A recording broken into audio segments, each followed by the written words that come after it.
Hello everybody and welcome back to the Little King story playthrough. So, we've not really got a whole lot to do at the minute other than, you know, look in our suggestion box. Ooh, Warha. Reminds me of Hodor, to be fair, but also what the hell, boobies, what? Rude? Lewd little fella. You should not be talking like that in a game like this, matey. Poof! So, I've certainly got more than enough to build a culinary academy, but I think, seeing as we are ever so close right now, I just want to get up enough to purchase the shopping arcade, because then we can get the merchant, and then we can get that massive purse, which is going to give us quite a bit of treasure. I don't know whether it'll give us exactly enough to just immediately get the Culinary Academy, but either way.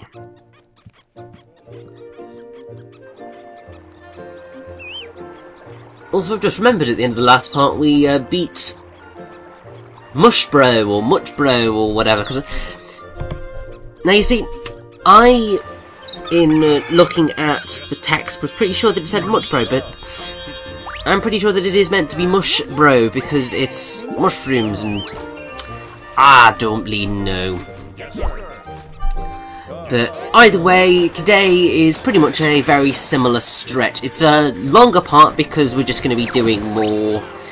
I did a lot more treasure hunting before I went into my next Guardian UMA battle. And yeah,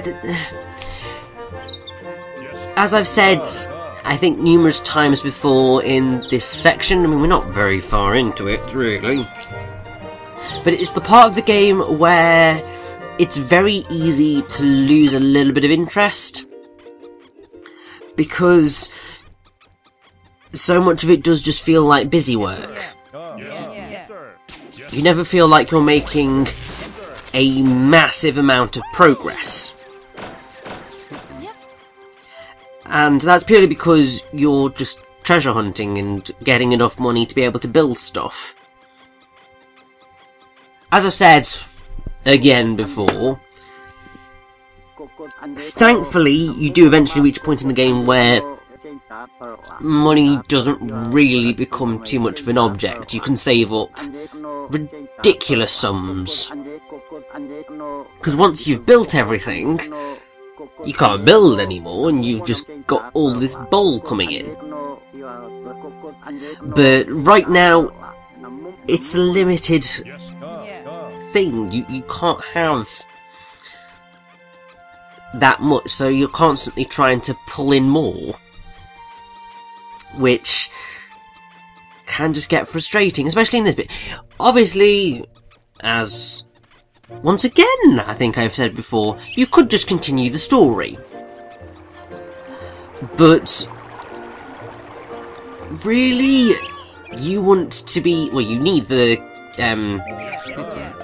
Culinary Academy to get cooks, because they're necessary, really, for Sunflower Plains. But then you also need to beat another Guardian UMA, which is what we're going to be doing at the end of this part, actually, which will allow us to get another job class, which is called the Miner, because that will allow us to break another thing.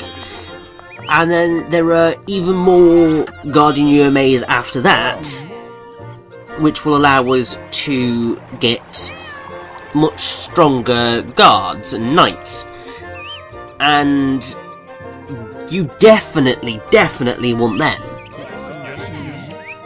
because they automatically have more health, which is certainly desired, and also they're more powerful.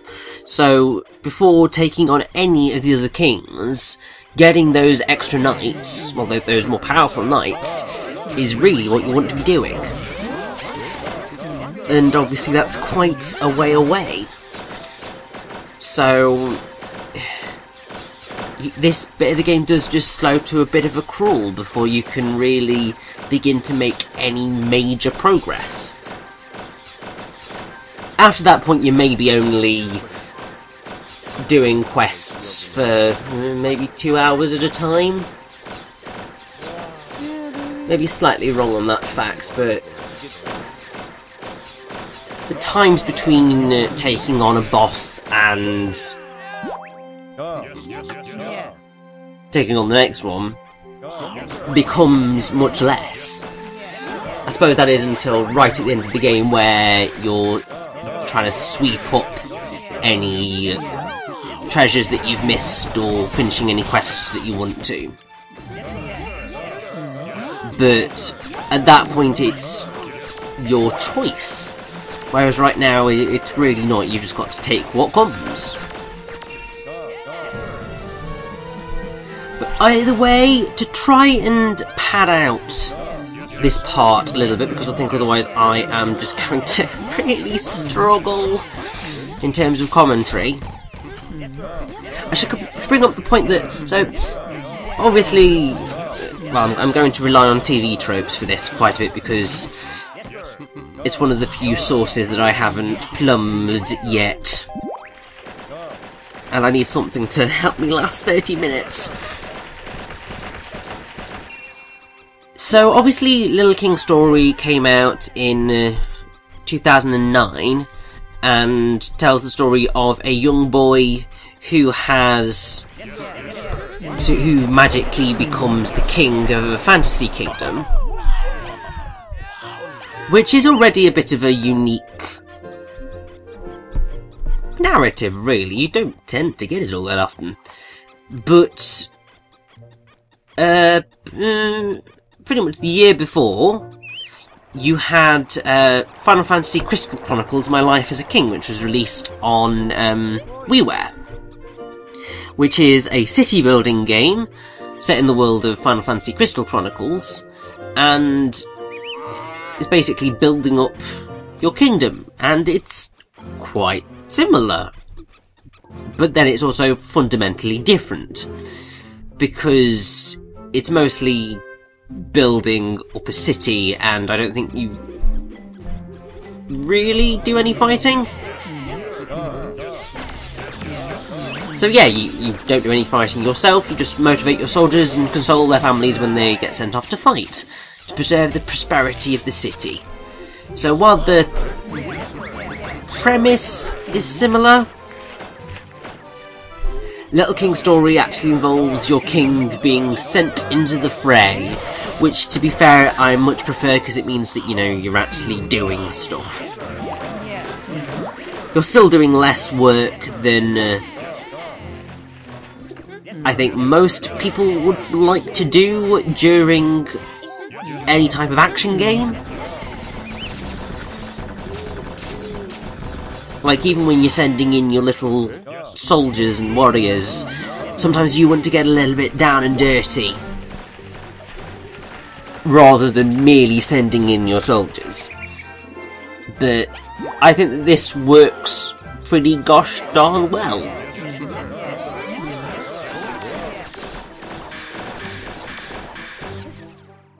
But it is just quite funny that you have two stories about children who become kings coming out on the Wii within a year of each other. It's odd, but it's just really cool.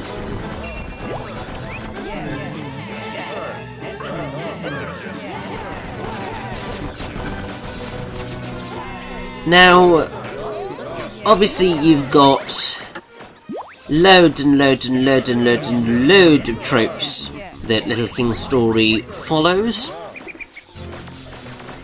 And that's all fine. But I might as well use this time to have a little bit of a discussion about some of our other characters that we've got in the game that I have referred to before, but I think now is the time to make use of it, because I think otherwise I will go ever so slightly mad.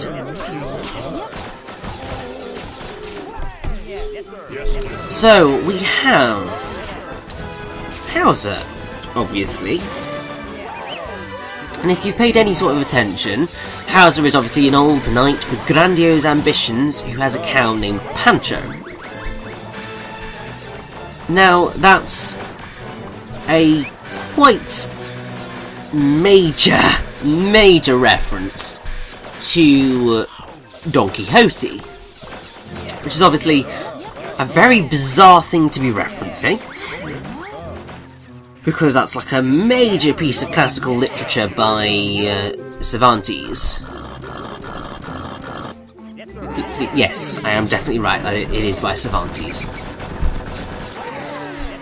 And the reason that it is sort of reference is because Don Quixote is an old man who travelled for many years with a companion named Sancho. So not Pancho, but Sancho, and while Sancho isn't a cow,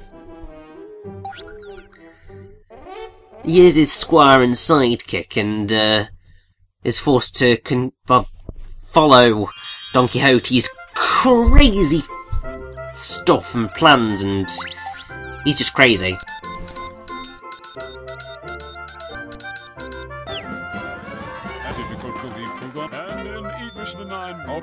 But yeah, I mean, Don Quixote is, well, believes himself to be a knight, but yeah, he's basically insane, because he's an old man called Alonso Quijano, who's so into chivalric novels that he becomes insane and decides that he was a vagrant knight. So he renames himself as Don Quixote de la Mancha. He decides to win eternal fame through the besting of criminals and general upholding of the chivalric code. And unfortunately, his delusions make him pick fight with innocent bystanders, some of whom do not fight back because he's obviously crazy. And at one point he gets beaten, and yeah. But then eventually he meets simple farm man Sancho Panza, who becomes his squire and sidekick, who then allows him to go on lots of adventures. And eventually they do make him go back to his village. But that's actually a really interesting thing to be referencing, because in a way, Hauser is doing exactly the same thing. Because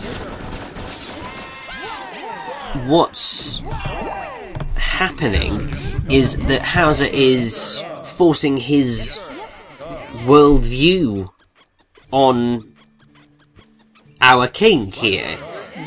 He's the one that is pushing for world domination. He's the one that is trying to unify the world, and he's the one who's trying to be a knight and a kind of strong guiding force for the world.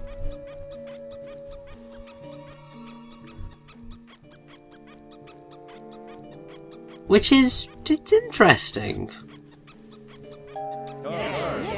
And if you're wondering what La Mancha is, because I feel I need to do a little bit of translation there, it means spot, stain or patch. So you got Don Quixote of the Patch,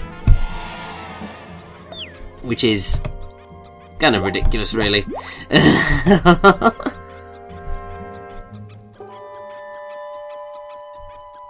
But, I mean, what's really cool is obviously Don Quixote is the origin of the word quixotic.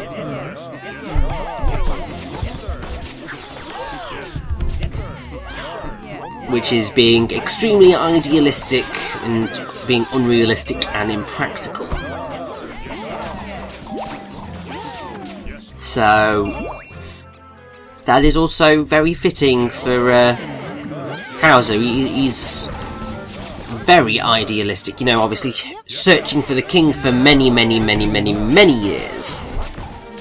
And yeah, that's just a really awesome reference.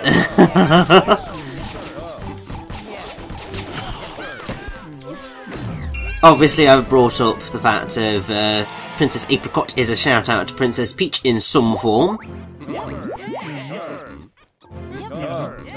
But then you also have the fact that at some point or other, one of the members of our army calls it the SOS Brigade, which is probably, I suspect, most definitely a reference to the melancholy of Haruhi Suzumiya.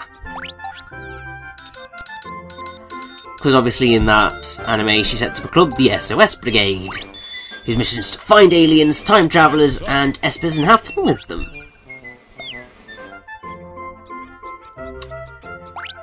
So, that's actually... that's another odd reference to make, but it's there. And as you will eventually see, it will make sense. Also, hello Apricot, I don't quite know what you're doing in my bedroom. I mean, I know we are man and wife, but a little bit of privacy, my love, would be nice.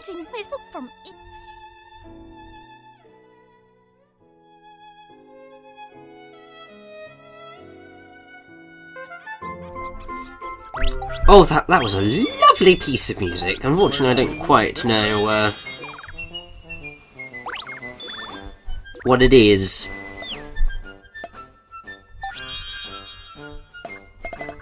Because that might be an original piece of music. I don't know.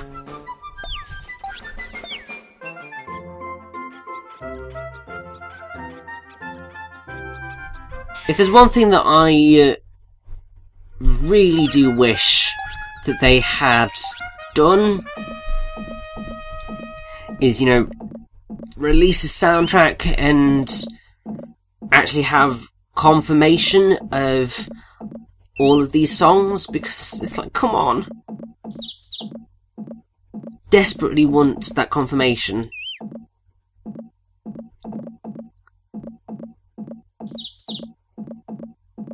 Now, we are going to be going and dealing with... Well, we're not dealing with that yet. I think we will sort out Envious Secret, because that seems like a decent thing to do. And once that's done, I believe we should be able to go and take on that Clockwork Night Rumour thing. And that will be our Guardian UMA for the part, and that will be wonderful.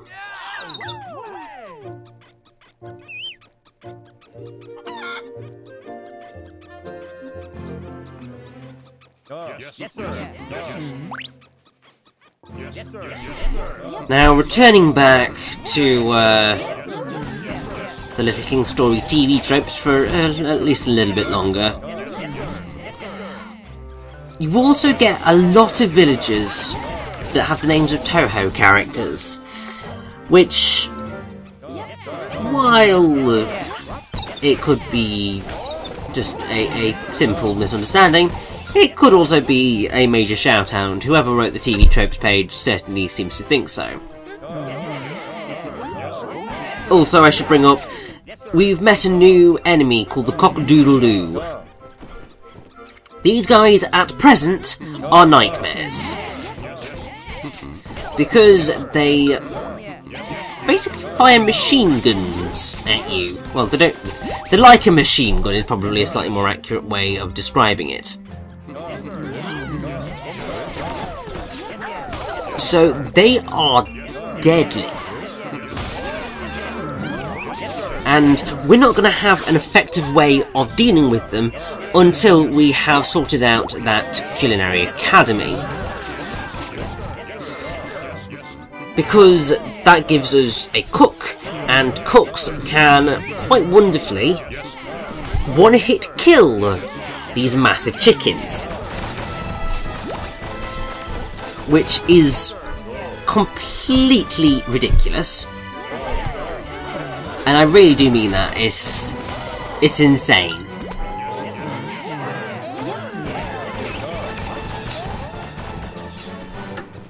And to be fair, the chefs or the cooks or whatever you want to call them are classified under the Little King Story TV Tropes page as lethal joke character, because they don't really have any specialities in combat or digging, which means that they are for the most part pretty useless. However, they can perform a one-hit kill on the giant chickens.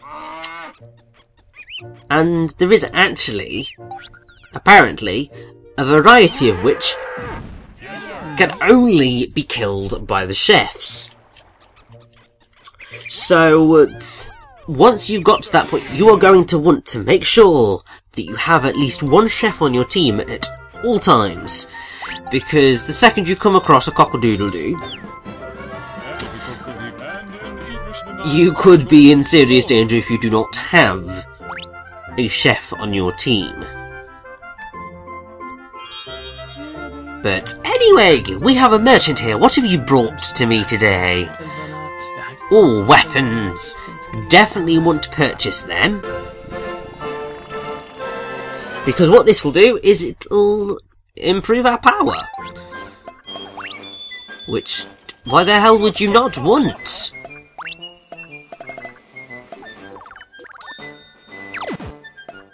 I mean, I know it puts us a little bit further away again from getting our shopping arcade, but I think that after a good night's sleep and an awesome takedown of Guardian UMA, we should have more than enough to get that shopping arcade.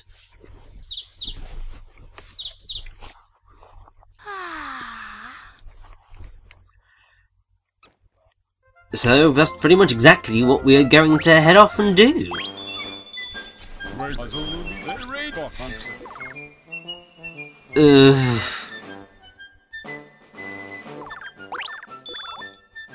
We'll accept it, because, well, it's more money that we can eventually get, but I think that the primary goal is going to be going and taking on that Guardian UMA!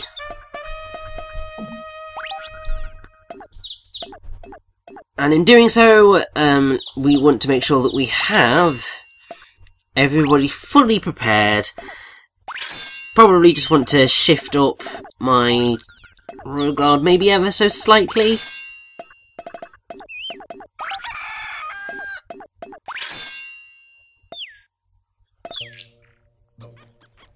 And this is slightly frustrating. It's just like, just running off my podium. I'm just like, no, no, stop it, ah! Okay, so we're not changing up my Royal Guard at all. That's probably not the smartest of moves. Might have been better to have just a full team of knights, along with a few hunters as well. Because, just in case I want to get in a Cupid's bow. Don't know whether it will work on this Guardian UMA, but it's certainly worth a shot whatever happens. Also, hello Mike. Sorry I, let you die yesterday. It wasn't my intention, but I get reckless.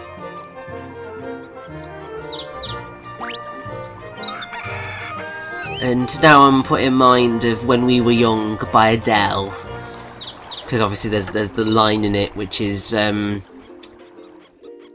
I'm so mad, I'm getting old, it makes me reckless.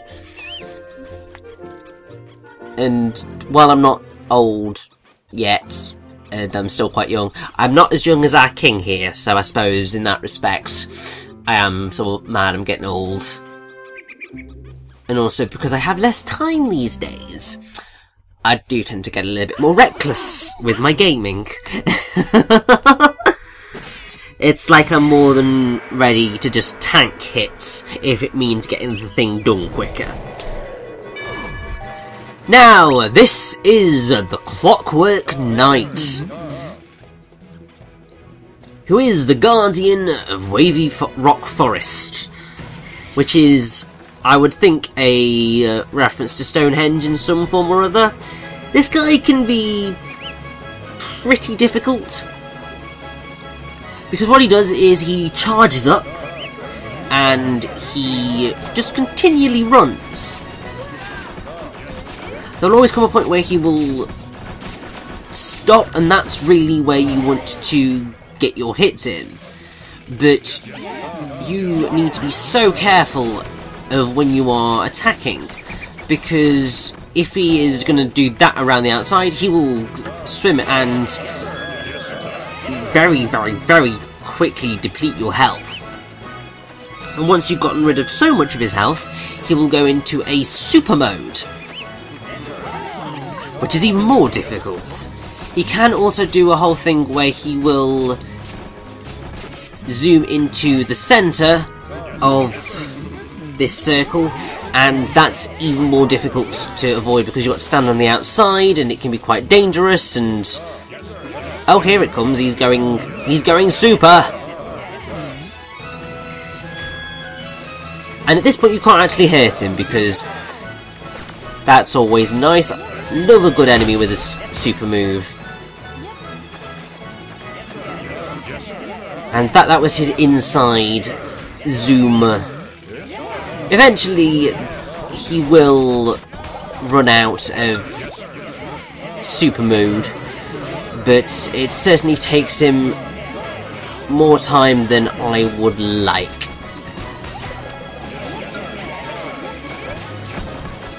Also, oh, damn it! And I'm going to do something particularly stupid here. I'm just going to run straight back into the fight. This easily was the worst decision I could make, because obviously I've not got that much health right now. Neither have my soldiers. And while I know I can deplete his health pretty quickly,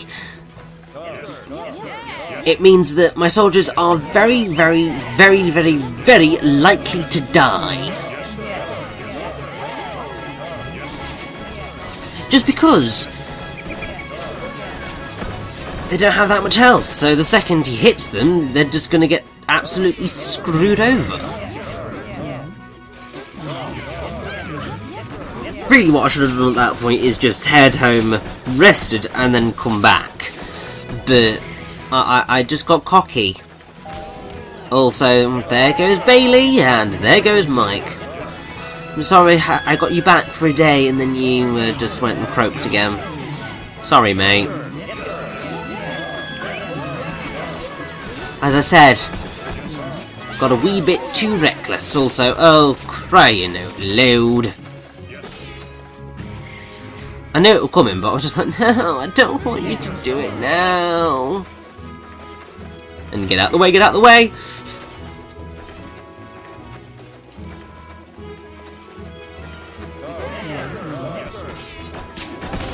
This super mode bit is the bit that really, really narks me. Because you can't do anything during it, so you just end up having to wait it out. Obviously, as soon as the health bar does turn up again, you can start causing damage. But really, he's just a pain. Because he just attacks so quickly. And I mean, already I'm really putting myself at risk because I've not got much health left. Neither does he, to be fair. But, oh, thank God that's done.